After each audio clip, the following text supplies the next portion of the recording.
आप सब पर सलामती हो। मैं यासिर रशीद हूँ और आप मेरा वीलॉग देख रहे हैं। नाज़रीन, सदारती इलेक्शन होने वाले हैं। सदर के इंतखाब से पहले बहुत सी चैमगोइयाँ गर्दिश कर रही हैं। उन चैमगोइयों में कुछ सदाकतें भी हैं। खजानों के मुंह खोले गए हैं बहुत से लोगों के लिए, लेकिन किसका रेट कितना है, ये एक बुनियादी सवाल है। बहुत सारे लोग ये समझते हैं कि बड़ी असम्बली का रेट ज़्यादा होता है। यानी मिसाल के तौर पे अगर सूबाई असम्बलियों की बात करें तो बहुत सारे लोगों के गुमान के अंदर पंजाब असम्बली में ज़्यादा पैसा चलेगा और वोटों की खरीदारी में, और बहुत सारे लोग ये राय रखते हैं कि कौमी असम्बली में ज़्यादा चलेगा। एक सवाल है कि सदर का इंतखाब किस तरीक़ाकार के तहत होता है। एक इलेक्टोरल कॉलेज होता है, उस इलेक्टोरल कॉलेज के अंदर सेनेट आता है, कौमी असम्बली आती है, उसके अलावा चारों सूबाई असम्बलीज आती हैं।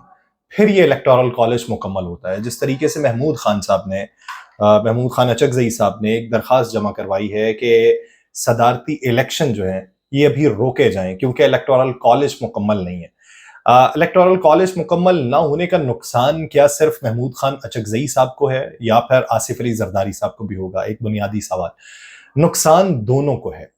हाँ, ज्यादा नुकसान महमूद खान अचकजई साहब को है, लेकिन इलेक्टोरल कॉलेज अमूमी हालात के अंदर जो नॉर्मल हालात होते हैं कि जब भी कोई इलेक्शन हो तो उसके बाद, क्योंकि ये इलेक्शन है 1 साल के डिले के बाद, ये इलेक्शन अपने मुकर्रा मुद्दत के अंदर नहीं हुए, जो मुकर्रा वक्त था उसमें नहीं हुए। उसका नुकसान क्या हुआ है कि सेनेट के इलेक्शन होते हैं हर 3 साल बाद, तो एक सेनेटर मुंतखब होता है 6 साल के लिए, एक मेंबर मुंतखब होता है 5 साल के लिए।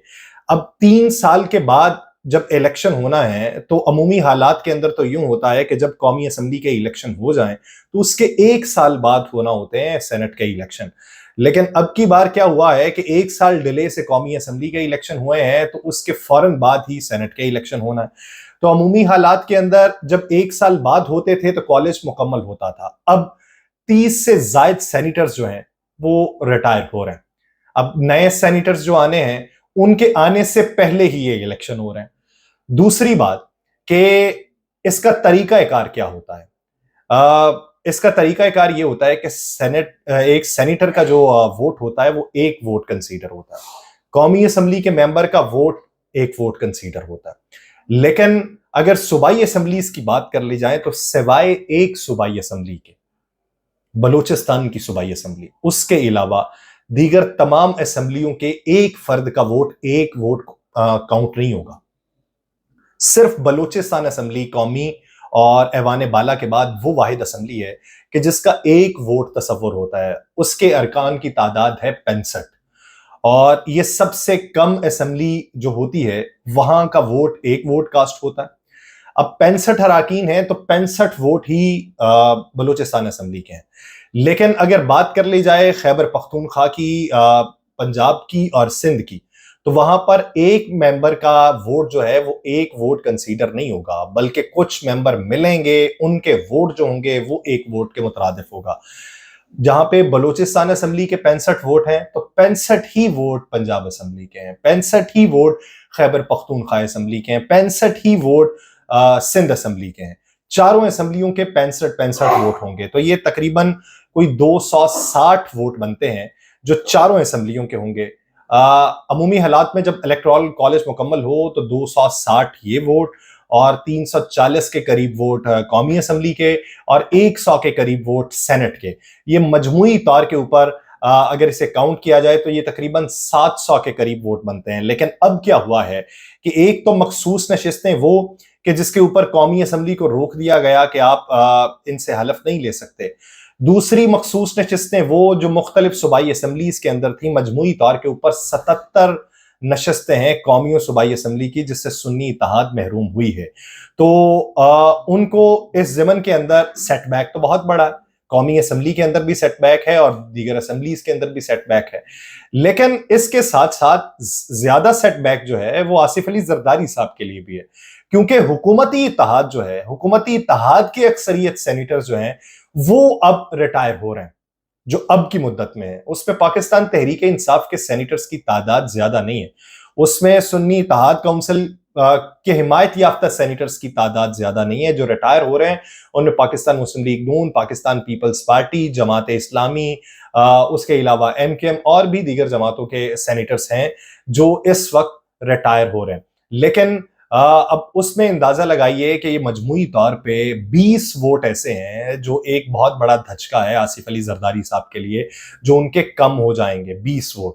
اور اگر صوبائی اسمبلیوں کی بات کریں تو یہ اس کا جو انتخاب ہوتا ہے یہ خفیہ رائے شماری کے ذریعے ہوتا ہے. ایک بیلٹ پیپر کا اجرا ہوتا ہے، پریزائڈنگ آفیسر اس بیلٹ پیپر کے اجرا کے عوض اس کا نام لکھ لیتا ہے، وہ بیلٹ پیپر کے اوپر بھی لکھا ہوتا ہے، اور ایک بیلٹ پیپر جاری کر دیا جاتا ہے. اب جب بیلٹ پیپر جاری ہوتا ہے، طریقہ کار مکمل ہونے کے بعد ووٹ کاسٹ ہوتے ہیں، جس کے زیادہ ووٹ ہوں گے وہ جیت جائے گا. اب اگر پنجاب اسمبلی کی بات کریں تو پنجاب اسمبلی سے کتنے ممبر ووٹ دیں گے تو وہ 1 ووٹ کنسیڈر ہوگا. تو پنجاب اسمبلی میں 5.7%، یعنی 5.5 سے زیادہ افراد 5.5 سے زیادہ افراد ووٹ دیں گے تو وہ 1 ووٹ کنسیڈر ہوگا. اگر خیبر پختونخوا اسمبلی کی بات کریں تو 2.2% بنتے ہیں. وہاں پہ 2% سے زیادہ، یعنی 2 افراد سے زیادہ ووٹ دیں گے تو وہ 1 ووٹ کنسیڈر ہوگا. اگر بات کر لیں سندھ اسمبلی کی تو سندھ اسمبلی میں یہ 3 کا تناسب ہے، 3 سے کچھ زائد کا. تو اسی تناسب کے ذریعے یہ ووٹ کاؤنٹ ہونے ہیں اور پھر کہیں جا کے صدارتی انتخاب مکمل ہونا ہے. آصف علی زرداری صاحب کے لیے یہ آسان مرحلہ نہیں ہے. آصف علی زرداری صاحب اس مفاہمت کی کوششوں میں ہیں. محمود خان اچکزئی صاحب کو باقاعدہ طور پہ، کیونکہ یہ ایک بہت بڑا ٹرمپ کارڈ ہے سنی اتحاد کونسل کی طرف سے اور PTI کی طرف سے، محمود خان اچکزئی کو نامینیٹ کرنا. اس کی ایک بنیادی وجہ ہے. بہت سارے لوگ یہ کہتے ہیں کہ جی دیکھیں جی محمود خان اچکزئی صاحب ان کو پتا ہے کہ یہ جیت نہیں سکتے، تو اس لیے انہوں نے محمود خان اچکزئی کے کندھوں پہ یہ تمغہ رکھ دیا ہے کہ چلیں ہم نے تو آپ کو سپورٹ کیا تھا، آپ ہی کی قسمت کہ آپ جیت نہ سکے. بنیادی طور پہ بات یہ نہیں ہے. محمود خان اچکزئی صاحب کا تعلق ہے بلوچستان سے. یہ بات ایک ذہن میں رکھنے کی ضرورت ہے.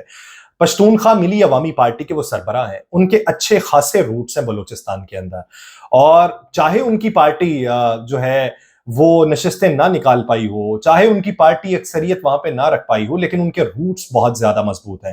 اور بلوچستان عوامی پارٹی سے جو تعلق رکھنے والے اراکین ہیں وہ ان کو گریب کر سکتے ہیں، کیونکہ یہ خفیہ رائے شماری سے ہے. اور بلوچستان سے انتخاب کرنا وہ ایک بنیادی بات یہ تھی کہ بلوچستان کے ایک ممبر کا ایک ووٹ کاؤنٹ ہونا ہے. دیگر اسمبلیوں کی صورتحال یہ نہیں ہے. مثال کے طور پہ پنجاب میں آپ نے کسی دھڑے کو ساتھ میں لانا ہے تو 10 بندے اگر آپ نے ساتھ میں لائے ہیں تو آپ کے 2 ووٹ بھی نہیں ہو پائیں گے. لیکن اگر 10 بندے آپ نے بلوچستان اسمبلی سے ساتھ میں لا لیے 65 کے مقابلے میں، 65 کا ایوان ہے اور وہاں سے 15 افراد آپ نے ساتھ میں لا لیے، تو 15 ووٹ آپ کے کاؤنٹ ہونے ہیں جو کہیں نہ کہیں جا کے اور بھی آپ کو بینیفٹ دے سکتے ہیں.